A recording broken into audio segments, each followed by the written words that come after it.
నమస్తే. ప్రస్తుతం మనతో పాటు సీనియర్ జర్నలిస్ట్ దాము బాలాజీ ఉన్నారు. ఆయనతో మాట్లాడదాం. నమస్తే సార్. నమస్తే. సార్, ఏపీలో మాజీ ముఖ్యమంత్రి జగన్ ప్రైవేట్ సైన్యం వచ్చింది రంగంలోకి అని చెప్పేసి మాట్లాడుతున్నారు. అసలు ఏంటి సార్ ఈ ప్రైవేట్ సైన్యం? ఇప్పుడే బ్రేకింగ్ న్యూస్ చూసాను నేను. జగన్ ప్రైవేట్ సైన్యం విజయవాడలో దిగింది. తాడేపల్లి మొత్తం జగన్ ప్రైవేట్ సైన్యం కనపడుతుంది ఎక్కడ చూసినా. సో ఏంటి ఇంత భయభ్రాంతం చేయాల్సిన అవసరం ఉందా జగన్కి అని కొంతమంది కామెంట్లు చేస్తున్నారు. కానీ యాక్చువల్గా మనకు అర్థమైంది ఏంటంటే జగన్ ప్రైవేట్ సైన్యం కాదు, అది ప్రైవేటు సెక్యూరిటీ ఏజెన్సీ నుంచి తన ప్రొటెక్షన్ కోసం ఒక 30 మందిని సెక్యూరిటీ స్టాఫ్ని అతను నియమించుకున్నట్టుగా అర్థమవుతుంది. మామూలుగా ఇది ఇవాళ చూస్తున్నాం కదా, బౌన్సర్లు లేని హీరోలు ఎవరున్నారు మనకి? ప్రతి ఒక్కరికి ప్రైవేట్ సైన్యాలు ఉంటున్నాయి. దానికి కారణం ఏంటంటే ప్రతిదీ గవర్నమెంట్ ప్రొవైడ్ చేయడం కష్టం. ఇప్పుడు జగన్కి ఆల్రెడీ సెక్యూరిటీ గవర్నమెంట్ ఇచ్చింది, ఇప్పుడు ఎక్స్ట్రా ఇవ్వమని అడగాలి. సో ఇవన్నీ ఎందుకు, మనమే పెట్టుకుందామని అతను పెట్టుకున్నట్టుగా మనకు కనబడుతుంది. ఇది ఈ మధ్య అందరూ చేస్తున్నారు. సో జగన్ కూడా థ్రెట్ ఉందనేది గతంలో కూడా చాలాసార్లు వచ్చింది. ఆల్రెడీ అతని మీద మొన్న రాయి అటాక్ జరిగింది, అంతకుముందు కత్తి ఇది జరిగింది. సో జనరల్గానే ప్రతిపక్షంలో ఉన్న వాళ్ళకి ప్రొటెక్షన్ తక్కువ ఉంటుంది. గవర్నమెంట్లో ఉంటే అనేక రకాల సెక్యూరిటీ ఫోర్సెస్ వాళ్ళకి ఇస్తుంది. సో మనకు గతంలో చూస్తే కూడా చంద్రబాబు కూడా కొట్లాడి తెచ్చుకున్నాడు ఎక్స్ట్రాగా. అట్లాగే మనకి ఫర్ ఎగ్జాంపుల్ కడప పులివెందల్లో టీడీపీ క్యాండిడేటు బీటెక్ రవి, అతనికి సెక్యూరిటీ లేనప్పుడు అతను పెద్ద ఎత్తున పోరాటం చేయాల్సి వచ్చింది. సో ఇవన్నీ కామన్. అంటే అధికారంలో ఉన్నవాళ్ళు ప్రతిపక్షంలో ఉన్న నాయకుల్ని అనేక రకాలుగా వేధిస్తుంటారు. అంటే ఎవ్రీ పాసిబుల్ మీన్స్లో వేధిస్తుంటారు. వాళ్ళకేమి ఇదొద్దు అదొద్దు అనే విచక్షణ ఏమి ఉండదు. సో వీలైనంత వేధించడం అనేది జరుగుతుంది. ఆ క్రమంలో వన్ ఆఫ్ ద వేస్ ఒకనొక మార్గం ఏంటంటే సెక్యూరిటీని కట్ చేసేయడం. సెక్యూరిటీ కట్ చేయడం వల్ల ఒక థ్రెట్ ఫీల్ అవుతారు, వాళ్ళు ఫ్రీగా తిరగలేరు. దానివల్ల వాళ్ళ మొబిలిటీని కట్ చేయొచ్చు అనమాట. రెండవది, ఎవరైనా మన వాళ్ళే అటాక్ చేయదలుచుకుంటే కూడా ఫెసిలిటేట్ చేసినట్టు ఉంటుంది సెక్యూరిటీ తీస్తే. మామూలుగానే ఎప్పుడైనా పోలీసు సెక్యూరిటీ ఉంటే ఒక అటాక్ చేసే వాళ్ళకి ఒక భయం ఏంటంటే పోలీస్కి ఏమన్నా గాయం కావచ్చు, కానీ పోలీసులు ఏమైనా చనిపోతే మొత్తం పోలీస్ డిపార్ట్మెంట్ పర్సనల్గా తీసుకుంటుంది దాన్ని. రేపొద్దున అటాక్ చేసిన వాళ్ళని పోలీస్ డిపార్ట్మెంట్ అంతా కూడా గుర్తుపెట్టుకొని మళ్ళీ ఛాన్స్ వచ్చినప్పుడు సీరియస్ రియాక్ట్ అవుతుంది. అందుకని పోలీసు ప్రొటెక్షన్ ఉన్న మనుషుల మీద అటాక్ చేయడానికి ఎవరైనా కూడా భయపడతారు. ఓన్లీ నక్సలైట్ లాంటి వాళ్ళే భయపడరు, ఎందుకంటే వాళ్ళకి పోలీసులు అయినా ఒకటే, ఇంకోటి అయినా ఒకటే. మామూలు బయట ఉన్న ప్రైవేట్ వ్యక్తులు ఇది భయపడతారు. మనకి ఇక్కడ నయీం చూసినప్పుడు నయీం చాలామందిని చెప్పాడు, కానీ ఎవరైనా పోలీస్ ప్రొటెక్షన్ ఉంటే మాత్రం నయీం ఏం చెప్పాడు అంటే పోలీసులు దగ్గరగా ఉండి ఏమన్నా పోలీసులకు తగులుతుంది అనుకుంటే మాత్రం మీరు చంపకుండా వెనక్కి వచ్చేయండి అని యాక్షన్ టీంకి చెప్పి పంపించేవాడు. సో నయీంకి కూడా ఇది అండర్స్టాండింగ్ ఉంది, పోలీసులకి ఏమన్నా జరుగుతుంది. అందుకని గవర్నమెంట్స్ కూడా ఏం చేస్తుంటాయంటే ప్రతిపక్షాల నాయకులకి ప్రొటెక్షన్ని తీసేస్తాయి. ఇప్పుడు కొడాలి నానికి తీసేస్తారు రీసెంట్గా, అట్లా చాలామందికి తీసేస్తున్నారు. అట్లా ఇప్పుడు జగన్కి కూడా ప్రొటెక్షన్ థ్రెట్ ఉంది. ఆల్రెడీ మనం లండన్లో పొన్నవోలు సుధాకర్ చెప్పిందని ఒకరోజు చెప్పుకున్నాం మనం. ఆయన జగన్కి థ్రెట్ ఉంది, పెద్ద ఎత్తున టీములు దిగాయని. యాక్చువల్గా గతంలో కూడా కొన్ని టీములు దిగాయని, ఎన్ఆర్ఐ ఫండింగ్ చేస్తున్నారని, జగన్ని లేపేయాలని అంటున్నారనేది వార్త వచ్చింది.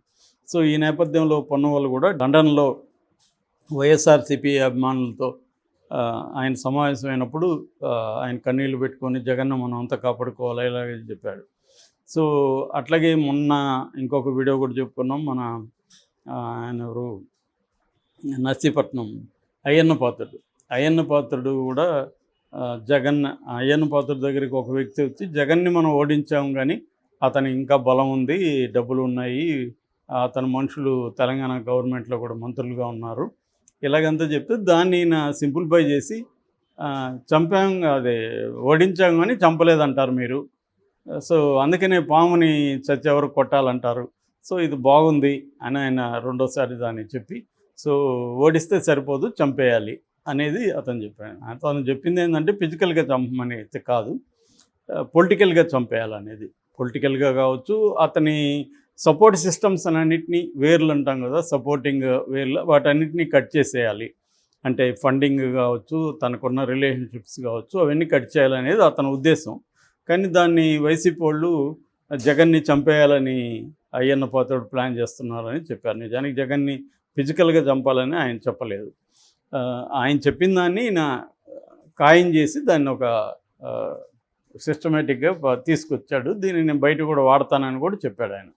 బయట వాడతానంటేనే అర్థం ఏంటి, పబ్లిక్గా వాడతానంటేనే చంపమని కాదు, ఫిజికల్గా కాదు. సో రెండోది ఏంటంటే ఫిజికల్గా కూడా థ్రెట్ ఉందా అంటే, మామూలుగా ఇప్పటివరకు ఇండియన్ రాజకీయాల్లో జనరల్గా పొలిటికల్ పార్టీలు పెద్ద స్థాయిలో అంటే స్టేట్ లీడర్ల స్థాయిలో ఒకరినొకరు చంపుకున్న సంఘటనలు ఆల్మోస్ట్ లేవు. కింది స్థాయిలో జరుగుతుంటాయి, ఎమ్మెల్యేలు చనిపోతుంటారు, ఎంపీ అలాగే జరుగుతుంటాయి తప్ప ఒక పార్టీ లీడర్ని ఫిజికల్గా ఎలిమినేట్ చేయడం అనేది జనరల్గా అయితే లేదు. కానీ చెప్పలేము ఇప్పుడు, ఎందుకంటే వైఎస్ రాజశేఖర రెడ్డిది హత్య యాక్సిడెంట్ అనేది ఇప్పటివరకు తేలేదు. అది హత్య అని విపరీతంగా నమ్మే వాళ్ళ సంఖ్య ఎక్కువ ఉంది. సో అలాగే రేపొద్దున జగన్కి కూడా ఒక యాక్సిడెంట్ జరగదని గ్యారంటీ లేదు, లేకపోతే ఇంకో పద్ధతిలో జగన్ని చంపే అవకాశాలు కూడా లేవని మనం చెప్పలేం. ఎందుకంటే ఎప్పుడు జరగలేదు కాబట్టి ఇప్పుడు జరగదని చెప్పలేం కదా. సో కాబట్టి అలాగే జరగచ్చు. ఎందుకంటే ఇందిరాగాంధీ లాంటి వాళ్ళని గాడ్లే చంపేశారు. మనకి ఇక్కడ పరిటాల రవి ఎగ్జాంపుల్ ఉంది. పరిటాల రవికి సెక్యూరిటీ ఉన్నా కూడా, బాడీ గార్డ్స్ సెక్యూరిటీ గన్మెన్ ఉన్నా కూడా చంపగలిగారు. అంటే గన్మెన్ వీళ్ళకి కోఆపరేట్ చేసినట్టే అది క్లియర్గా. సో ఇలాగా జగన్కి కూడా థ్రెట్ ఉంది కాబట్టి జగన్ ప్రైవేట్ సెక్యూరిటీ నుంచి ఒక 30 మంది దిగారనేది ఇప్పుడు వస్తున్న వార్త. దీన్ని కొంతమంది ఏమో జగన్ ప్రైవేట్ ఆర్మీ దిగింది, ముందు నుంచి కూడా జగన్ ప్రైవేట్ ఆర్మీ అనే టాక్ ఎప్పటి నుంచో ఉంది. ఇప్పుడే కాదు, నేను ఎప్పుడు దాదాపు 15 years ముందు కూడా విన్నాను ఇది. హైదరాబాద్లో ప్రైవేట్ ఆర్మీ ఉందంట, అక్కడ ఉందంట. అంటే మామూలుగానే జనరల్గానే మనకి రాయలసీమ కల్చర్లో ప్రైవేట్ ఆర్మీస్ అనేవి కామన్. రాయలసీమ ఫ్యాక్షనిస్ట్ కల్చర్లో ప్రతి ఫ్యాక్షనిస్ట్ కూడా ప్రైవేట్ ఆర్మీని పెట్టుకుంటాడు. పరిటాల రవికి కూడా ఒక 2 బస్సులకు ఉండేవి అని చెప్పేవాళ్ళు అప్పట్లో. పరిటాల రవికి ఇంకోటి ఏంటంటే వెపన్స్ కూడా మోడర్న్ వెపన్స్ ఉండేవి. ఎందుకంటే అతనికి నక్సలైట్ బ్యాక్గ్రౌండ్ ఉంది కాబట్టి అతనికి గన్ సప్లయర్స్ వీళ్ళందరూ తెలుసు. రెండోది లైసెన్స్తో వీళ్ళందరూ ఏం చేస్తారంటే, లైసెన్స్ ఒక గన్నుకి తీసుకుంటే 10 గన్లు ఆ పేరుతో నడుపుతుంటారు. సో ఇలాగా ప్రతి ఫ్యాక్షనిస్ట్ కూడా ప్రైవేట్ ఆర్మీని మెయింటైన్ చేసుకుంటాడు. ఒక్కోసారి గవర్నమెంట్ వాళ్ళు నమ్మలేరు, ఎందుకంటే వీళ్ళేదో పొట్టకొట్టు కోసం చేసే ఉద్యోగాల బ్యాచ్ కదా వీళ్ళు, పోలీసులు మామూలుగా అది కానిస్టేబుల్ క్యాడరా అలా ఉంటారు. సో వాళ్ళు ఎందుకు ఇతని కోసం రిస్క్ తీసుకొని చనిపోతారు. సో వాళ్ళకంటే ప్రైవేట్ వాళ్ళు కూడా డబ్బుల కోసమే, కానీ అందులో కొంతమంది తమ అనుయాయులు ఉండేవాళ్ళు ఉంటారు, వాళ్ళు ప్రాణాలు కూడా ఇస్తుంటారు.